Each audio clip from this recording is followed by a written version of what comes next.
Assalamualaikum warahmatullahi wabarakatuh. Bismillahirrahmanirrahim. Alhamdulillahirabbil alamin wassalatu wassalam ala asyrafil mursalin wa ala alihi wa ajma'in. Subhanaka la ilma lana illa ma 'allamtana innaka antal alimul hakim. Rabbi shrah li sadri wa yassir amri wahlul 'uqdatam min lisani yafqahu qawli.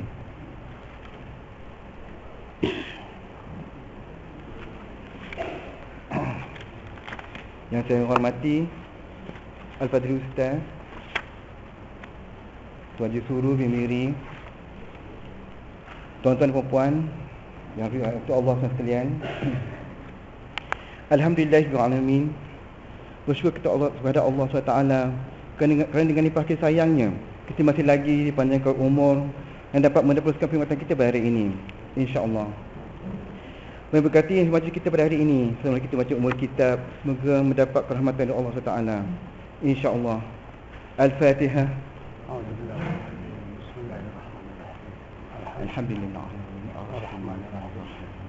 Iyyaka na'budu wa iyyaka nasta'in.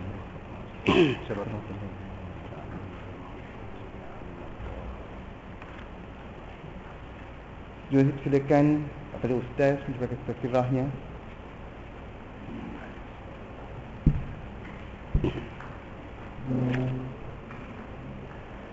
Assalamualaikum warahmatullahi wabarakatuh. Bismillahirrahmanirrahim. Alhamdulillahirabbil alamin alladzi nahmaduhu wa nasta'inuhu wa nastahdihi wa nastaghfiruh wa na'udzu bihi min shururi anfusina wa min sayyiati a'malina. Man yahdihillahu fala mudilla lahu wa man yudlil fala hadiya lahu. Allahumma shalli ala sayyidina Muhammad wa ala alihi wa sahbihi wa sallim tasliman katsira bi rahmatika ya arhamar rahimin. Subhanaka la ilma lana illa ma 'allamtana innaka antal alimul hakim. Wa la haula wa la quwwata illa billahil aliyyil azim. Rabbi yassir wa la tu'assir ya karim. Allahumma iftah alaina hikmataka wansur alaina min khazaini rahmatik ya arhamar rahimin. Rabbi zidna ilman warzuqna fahma. Walhamdulillahirabbil alamin. Yang berusaha saudara pengurusi majlis, yang bahagia pegawai kanan, seterusnya saudara-saudara, tuan-tuan, puan-puan, para jamaah muslimin dan muslimat yang dirahmati Allah. Alhamdulillah, dengan izin Allah pada pagi ini kita sekali lagi kita dapat bersama dalam tazkirah pagi, dan hari ini ialah 1 hari bulan Rabiul Awal, iaitu bagi hari yang mana kita ketahui bulan Rabiul Awal ini ialah bulan kelahiran Nabi sallallahu alaihi wasallam. Jadi sebelum sampai hari kelahirannya, kita sebut-sebutlah, kerana nak sebut Nabi itu tak perlu pada hari kelahiran, dan Nabi pun tak pernah menyambut hari kelahirannya, ya, dan sahabat-sahabat juga tak pernah buat sambutan kelahiran Nabi. Yang mengadakan sambutan kelahiran Nabi ini ialah orang-orang Islam yang mutaakhirin, yang kemudian ini. Tapi bagaimanapun di sana ada ikhtilaf, ya, ada perselisihan pendapat mengenai dengan sambutan Maulidur Rasul. Bagi setengah negara Arab ataupun orang-orang Arab, masuk Arab Saudi, mereka mengharamkan sambutan Maulidur Rasul. Bagi mereka sambutan Maulidur Rasul itu adalah bid'ah. Sebab apa? Sebab Nabi tak buat, sahabat tak buat, dan ulama-ulama dulu pun tak buat. Yang buat dia ulama-ulama yang kemudian. Itu pun kerana kehendak orang ramai saja. Tapi bagi kita ingatkan. Kalau kita tak ingatkan setahun sekali, tak ingatkan kelahiran Nabi, dibimbangi satu masa nanti langsung lupakan Nabi, tak ingat Nabi.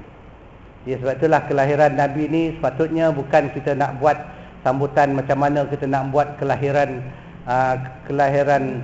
pembesar-pembesar ataupun raja-raja ataupun kelahiran orang tertentu yang ada disampaikan pingat-pingat lah dan sebagainya. Tapi kelahiran Nabi ni pingat yang utama yang kita nak ingati ialah bahawa kita nak masukkan diri kita dalam golongan umat Muhammad sallallahu alaihi wasallam.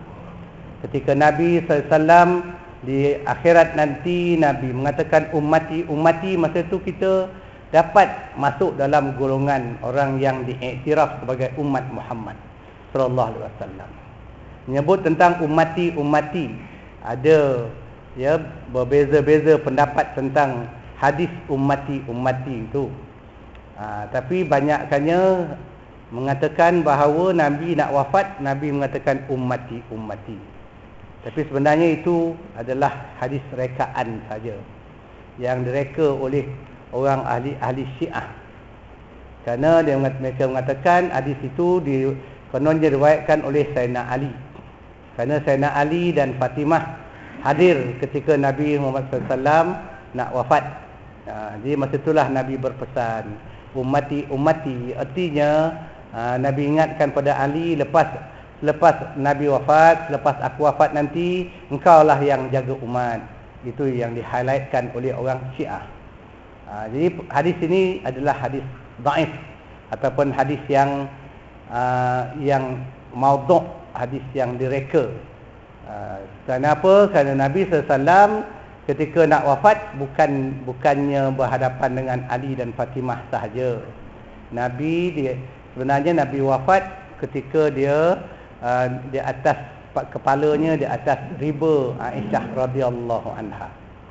Dan Nabi tak sebut pun ummati itu. Yang Nabi sebut ialah ar-rafiqul a'la, iaitu rakan yang paling tinggi, iaitu dia menyebutkan kembali kepada Allah Subhanahu wa taala. Itu sebutan Nabi, ya ar-rafiqul a'la. Itu hadis yang disampaikan oleh Aisyah radhiyallahu anha. Jadi walau bagaimanapun kita tak pedulilah tentang hadis yang dibawa oleh Syiah tu, dan Syiah ni pun satu daripada kumpulan yang dikira sesat, kan? Orang kumpulan Islam tapi sesat. Tapi bukan Syiah je yang sesat, banyak lagi kumpulan lain yang sesat. Dan kita dah lebih berbulan-bulan kita bincang tentang Syiah, sampai masuk dalam khutbah, hasilnya tak ada apa-apa. Kan? Itu menunjukkan itu satu mainan saja, bukan satu perkara yang betul-betul sungguh-sungguh nak membenteras kesesatan.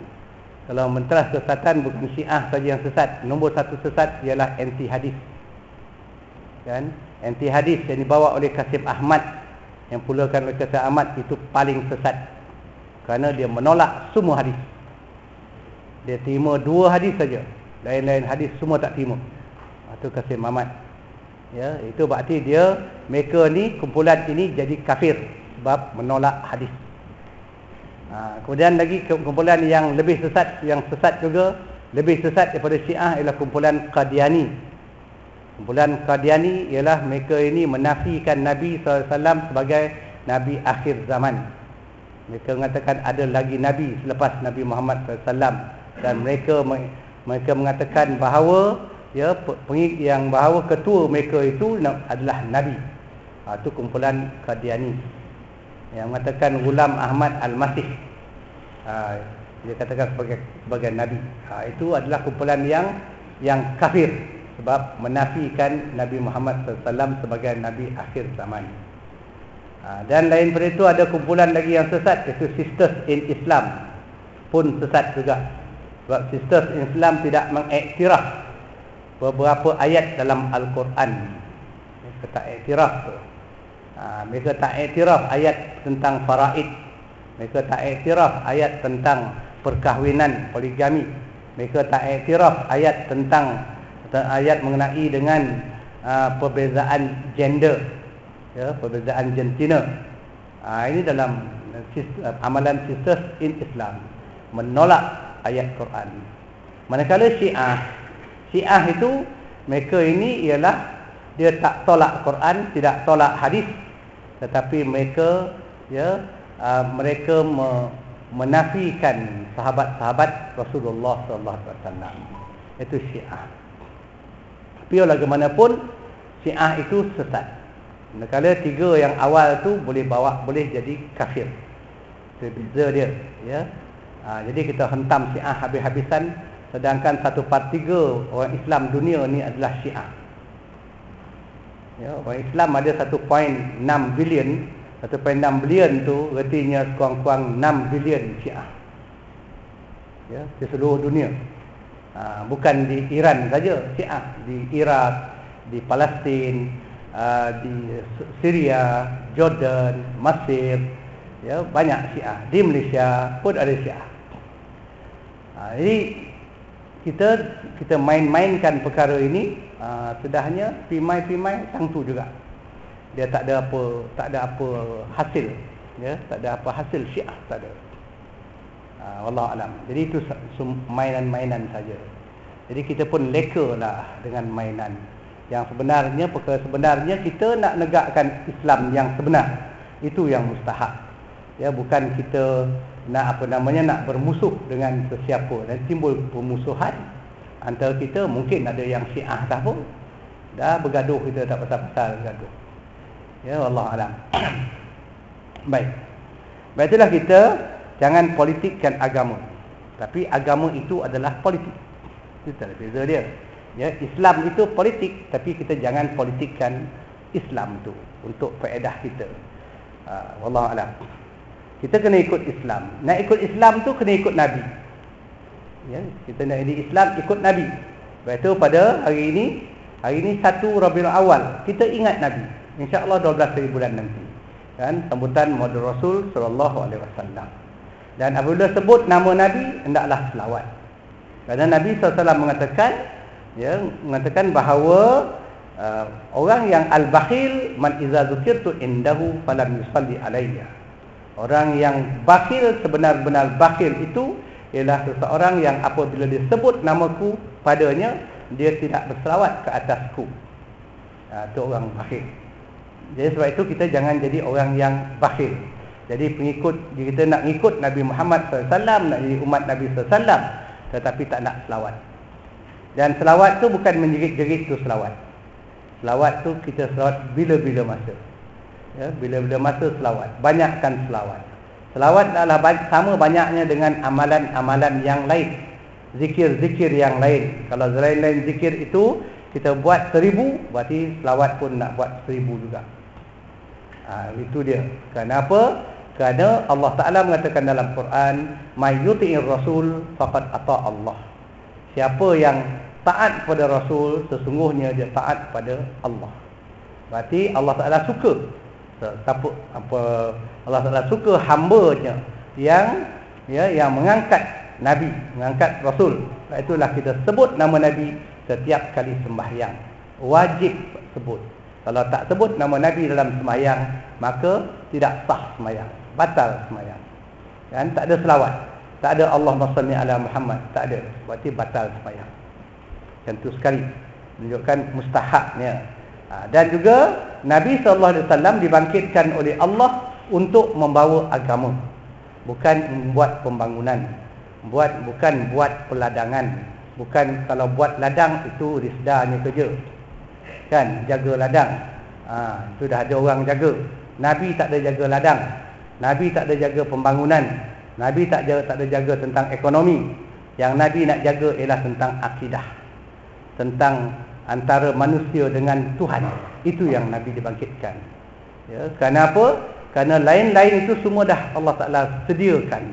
Sebab Allah Ta'ala kata, "Wallazi khalaqalakum ma fil ardi jami'a." Allah menjadikan untuk kamu segala yang ada di atas muka bumi ini.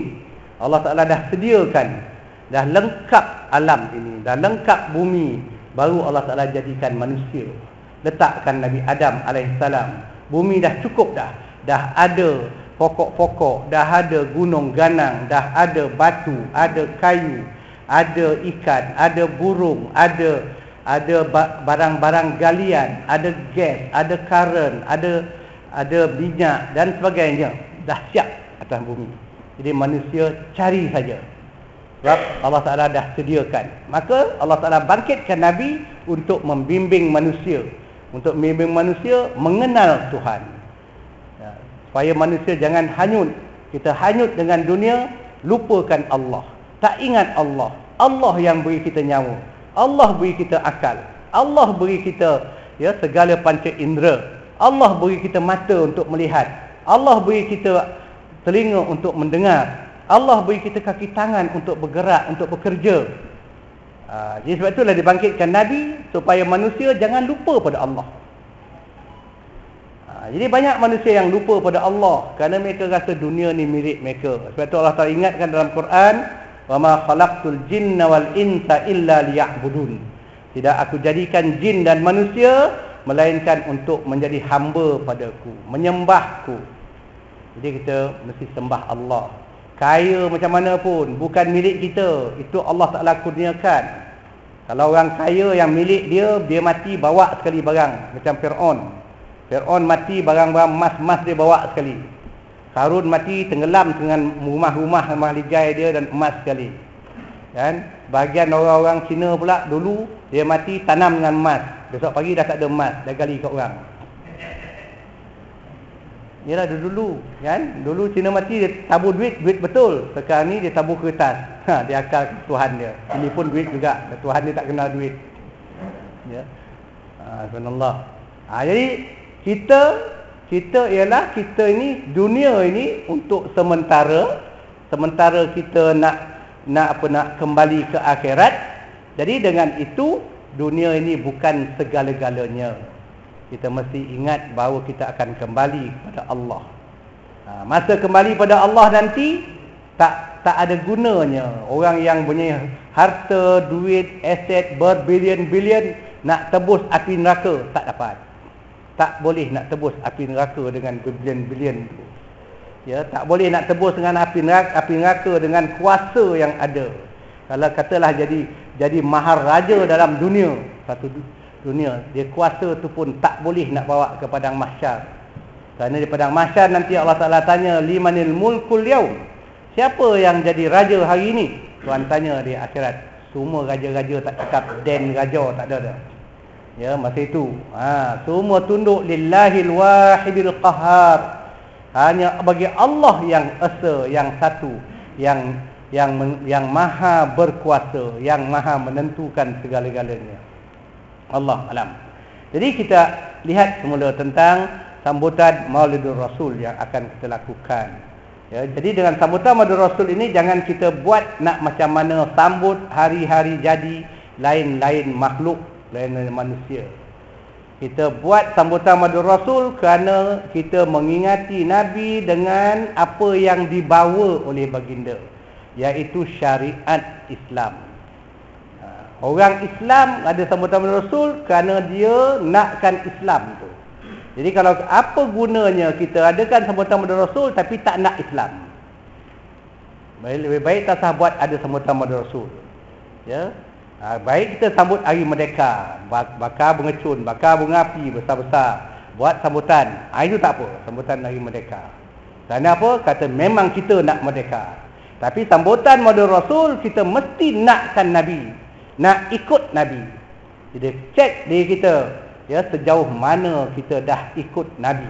Apa yang masih keciciran yang kita tak ikut Nabi. Apa perkara yang Nabi suruh yang masih lagi belum dilakukan. Apa perkara yang Nabi larang yang kita masih lakukan. Itu kita semak diri kita. Sebab kita di akhirat besok, di padang mahsyar, kita tak jumpa sesiapa. Kita tak jumpa presiden, kita tak jumpa raja, kita tak jumpa itu, tak jumpa ini. Yang kita jumpa ialah Nabi. Minta selamat, minta lepas daripada huru-hara padang mahsyar, tak minta dengan sesiapa. Kita minta kepada Nabi sallallahu alaihi wasallam. Masa Nabi mengatakan nanti ummati ummati, adakah kita layak menjadi umat Muhammad sallallahu alaihi wasallam? Masa hidup tak nak ikut Nabi, besok dah mati baru mengaku umat Muhammad. Adakah diterima?